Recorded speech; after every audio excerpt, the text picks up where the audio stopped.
Hi, this is Workman at Umpire-Empire. I just want to touch base on a very popular topic on the website about creasing caps. Some people like the creased cap look, others don't. I wanted to show you how I crease my caps. There are other ways to do it, but this is the way I prefer to do it. But before I talk about creasing caps, I want to talk about ugly caps. No matter how well it's creased, umpires do not wear ugly caps. This cap should have been retired years ago. I stole it from a friend. It's discolored, the fabric's worn off the top. It's just pretty darn ugly. So remember, caps are disposable. You should be getting new ones at least every year. So let's move on to the new cap.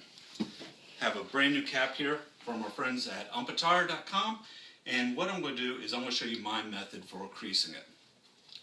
As you see, the cap has the vent holes in it. The first thing I like to do is start folding it by hand inside, just inside the vent holes. So the vent holes are on the back side of the crease. Start it, fold it down, bring it down, around, and to the ends. And you start by hand that way. A lot of guys like creasing the back of their caps too. That's my preferred method, is to crease the back. Now folding it by hand isn't going to do much because it doesn't have the backing. But what you're going to want to do is take your iron. One of the things people do wrong about ironing overall is they put it too high of a setting. Remember, these caps have a wool component, and when wool gets ironed, it comes up with this real ugly, shiny coating, and it looks pretty bad when wool gets singed. So set your thermometer on your iron to wool. I like using the steam, making sure it has the ability to steam, and go from there.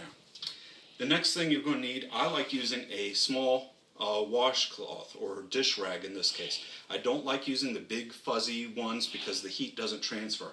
I use the dish rag to protect the cap from the heat of the iron and further prevent singeing.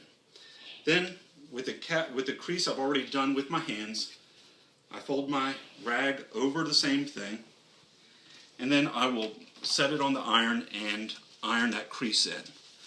Doesn't take a lot, but just give it a little heat, a little time, a little steam. Hit it a couple times real well.